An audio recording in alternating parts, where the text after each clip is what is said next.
कदाचित् कालिन्दी तटविपिन सङ्गीतकरवो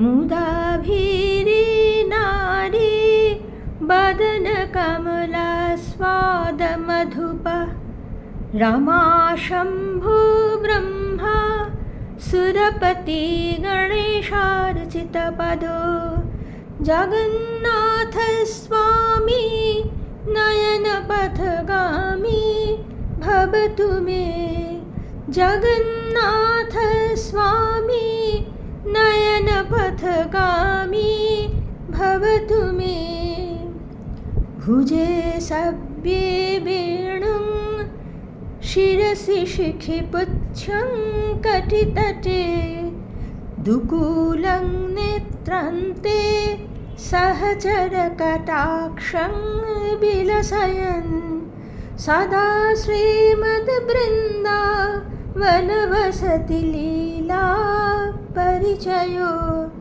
जगन्नाथ स्वामी नयनपथगामी भवतु मे जगन्नाथ स्वामी नयनपथगामी भवतु मे जगन्नाथ स्वामी नयनपथगामी भवतु मे। শ্রীকৃষ্ণ যখন কংসকে বধ করার উদ্দেশ্যে বৃন্দাবন ত্যাগ করে মথুরার উদ্দেশ্যে যাত্রা করেছিলেন, তখন তিনি গোপীদের কথা দিয়েছিলেন তিনি শীঘ্রই আবার তাদের কাছে ফিরে আসবেন। কিন্তু বহুকাল কেটে গিয়েছিল। রাজকার্যে ব্যাপৃত কৃষ্ণ মথুরায় ফিরতে পারেননি। অবশেষে তাঁর শুধু গোপীদের সঙ্গে নয়, বৃন্দাবনের গোপ এবং মা যশোদা ও পিতা নন্দসহ ব্রজবাসীদের সঙ্গে দেখা হয়েছিল, কিন্তু মথুরায় নয়, কুরুক্ষেত্রে। ভাগবত পুরাণে বলা হয়েছে শ্রীকৃষ্ণের দ্বারকাবাসকালে একবার পূর্ণগ্রাস সূর্যগ্রহণ হয়েছিল। ফলে কল্পান্তে মহাপ্রলয়ের অন্ধকারের মতো ঘোর তমিস্রা পৃথিবীতে নেমে এসেছিল। অথৈকদা দারবত্যাং বসত রামকৃষ্ণয় সূর্যোপরাগঃ সুমহান আসিত কল্পক্ষয়ে যথা। এক একটি কল্প হল ব্রহ্মার এক একটি দিন।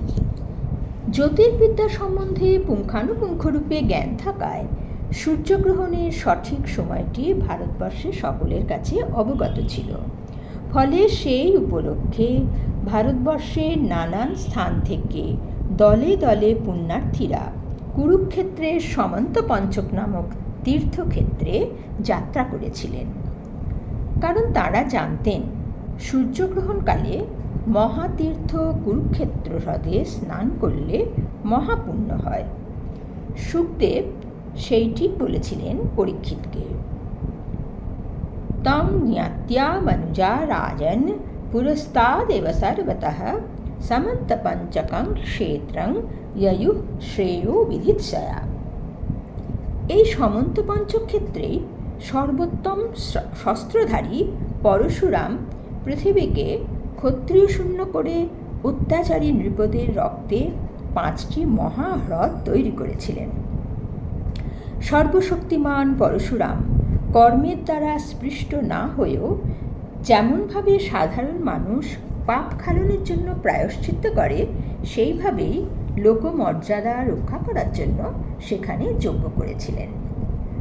সূর্যগ্রহণ উপলক্ষে সেই মহাতীর্থ যাত্রাকালে বৃষ্ণিবংশীয় বীর গদ, প্রদ্যুম্ন, শাম্ব এসেছিলেন পাপ মোচনের জন্য। অক্রূর, বসুদেব, উগ্রসেন এবং অন্যান্য রাজারাও এসেছিলেন। নগরীর রক্ষণাবেক্ষণের জন্য প্রদ্যুম্ন নন্দন অনিরুদ্ধ এবং সেনাপতি কৃতবর্মা, সুচন্দ্র, সুক, সারণ প্রভৃতির সঙ্গে দ্বারকায় থেকে গিয়েছিলেন। বীর যাদবগণ অত্যন্ত সমারোহের সঙ্গে যাত্রা করেছিলেন। তাদের সৈন্যরা দিব্য বিমানতুল্য রথে আরোহণ করে সমুদ্র তরঙ্গের মতো ছন্দে চলমান অশ্ব এবং শব্দায়মান মেঘের মতো হাতির পিঠে সওয়ার হয়ে তাদের সঙ্গে যাত্রা করেছিলেন। এছাড়াও ছিলেন বিদ্যাধর তুল্য দ্যুতিমান পদাতিগণ, মহাতেজা যাদবগণ, স্বর্ণমাল্য মহার্ঘ বস্ত্র ভূষণ ও অস্ত্রে ভূষিত হয়ে দীপ্যমান হয়ে যাত্রা করেছিলেন। তাদের দেখে মনে হচ্ছিল আকাশচারী দেবতারা সস্ত্রীক চলেছেন। কুরুক্ষেত্রে পৌঁছে ধার্মিক যাদবগণ স্নানের পর উপবাস করে ও স্থিরভাবে মনঃসংযোগ করে বস্ত্র, পুষ্পমাল্য এবং স্বর্ণহারে শোভিত ধেনু ব্রাহ্মণদের দান করলেন। এরপর পুনরায় শাস্ত্রসম্মতভাবে পরশুরামের হ্রদগুলিতে অবগাহন করে ঋষ্ণিগণ ব্রহ্মজ্ঞ ব্রাহ্মণদের সুস্বাদু অন্ন ভোজন করালেন। একই সঙ্গে তাদের ছিল একটি প্রার্থনা, কৃষ্ণে যেন আমাদের ভক্তি থাকে, কৃষ্ণেই নো ভক্তিরস্তুতি। অতঃপর কৃষ্ণই যাদের দেবতা, সেই কৃষ্ণগণ ভগবান কৃষ্ণের অনুমতি নিয়ে বৃক্ষের শীতল ছায়ায় বিশ্রামের জন্য উপবেশন করলেন। যাদবগণ দেখলেন সমাগত নৃপতিদের মধ্যে অনেকেই তাদের বন্ধু এবং আত্মীয়। তারা স্বপক্ষীয় এবং বিপক্ষীয় রাজাদেরও দেখতে পেলেন।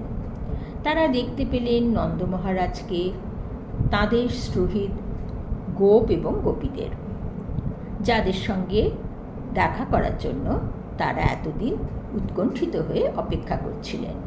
নন্দাদীন সুহৃদ গোপান গোপীশ্চোৎকণ্ঠিতাশ্চিরাম। পরস্পরের দর্শন লাভ করে তাদের হৃদপদ্ম এবং মুখ আনন্দে বিকশিত হল। তাদের চোখ দিয়ে আনন্দাশ্রু ঝরে পড়ল, শরীর রোমাঞ্চিত হল, তাদের বাক্য রুদ্ধ হল। দিব্য আনন্দে তারা পরস্পরকে জড়িয়ে ধরলেন। স্ত্রীলোকেরা পরস্পরের দিকে প্রেমাশ্রুপূর্ণ দৃষ্টিতে তাকিয়ে পরস্পরকে সৌহার্দ্যপূর্ণ আলিঙ্গন করলেন। এরপর বৃদ্ধদের অভিবাদন করে এবং অনুজদের দ্বারা অভিবাদিত হয়ে এবং পরস্পরের সুখযাত্রা এবং কুশল জিজ্ঞাসা করে পরস্পর কৃষ্ণকথায় রত হলেন। চক্র কৃষ্ণকথামিতা। কুন্তী তার ভ্রাতা ভগ্নী, তাদের সন্তান, পিতা মাতা, ভাতৃবধূ ও মুকুন্দকে দেখে ও তাদের সঙ্গে কথা বলে তার নিজের দুঃখের কথা ভুলে গেলেন। জহ সৎকথায়া শুচা। সেদিন সেখানে যতজন নরপতি এসেছিলেন তাদের সকলকে বসুদেব ও উগ্রসেন সহ যাদবগণ সম্মান প্রদর্শন করে অর্চনা করেছিলেন। নৃপতিগণ সকলেই শ্রীকৃষ্ণের দর্শন লাভ করে পরম আনন্দ ও শান্তি লাভ করেছিলেন। আসন অচ্যুত সন্দর্শন পরমানন্দ নির্বৃতা। ভাগবত পুরাণের বর্ণনা অনুযায়ী নরপতিদের মধ্যে ছিলেন পিতামহ ভীষ্ম, দ্রোণ, ধৃতরাষ্ট্র, দুর্যোধনাদি পুত্রগণ সহ গান্ধারী, সপত্নী যুধিষ্ঠিরাদি পাণ্ডবগণ, কুন্তী, সঞ্জয়, বিদুর, কৃপ, কুন্তিভোজ, বিরাট, ভীষ্মক, মহারাজ নগ্নজিৎ, পুরুজিৎ, দ্রুপদ, শল্য, ধৃষ্টকেতু, কাশীরাজ, দমঘোষ প্রভৃতি মহান রাজারা। তাছাড়াও ছিলেন যুধিষ্ঠিরের অনুগত রাজারা। শুকদেব বলেছিলেন, রাজানো ইয়ে চ রাজেন্দ্র যুধিষ্ঠিরাম অনুব্রতা।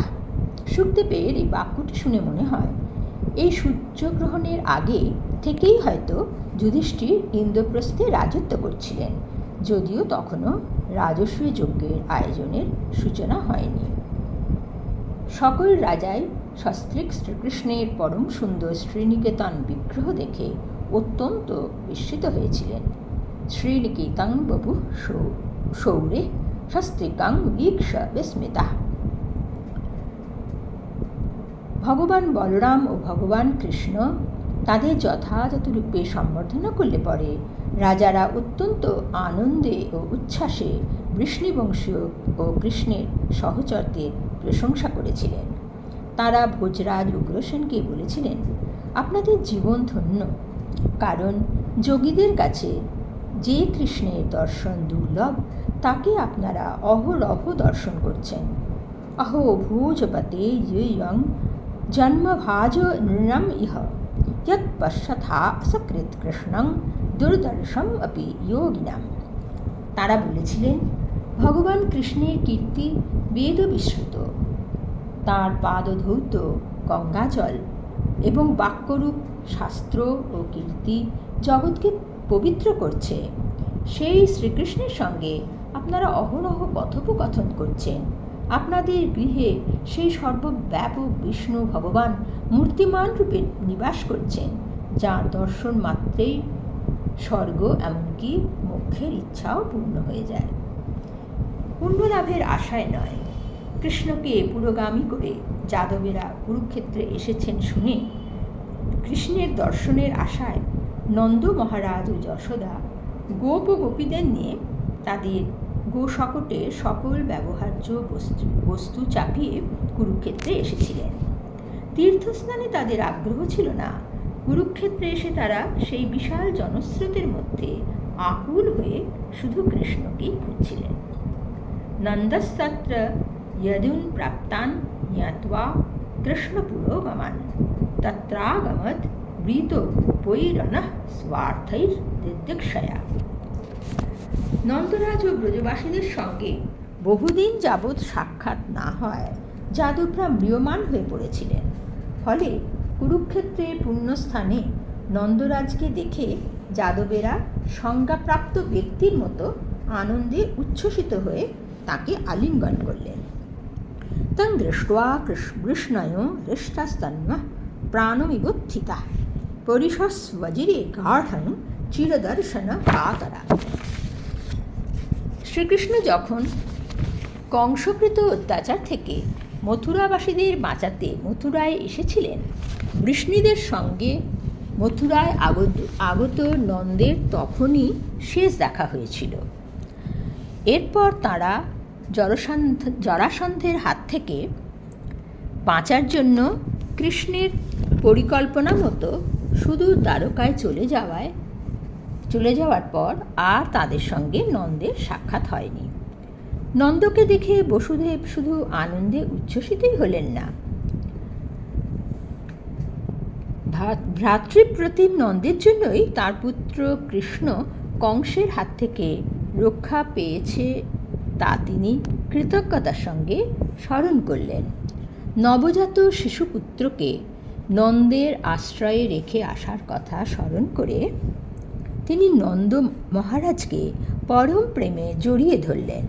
বসুদেব পরিষ্বজ্য সম্প্রীত প্রেম বিহ্বল স্মরণ কংসকৃতান ক্লেশান পুত্র ন্যাসঞ্চ গোকুলে।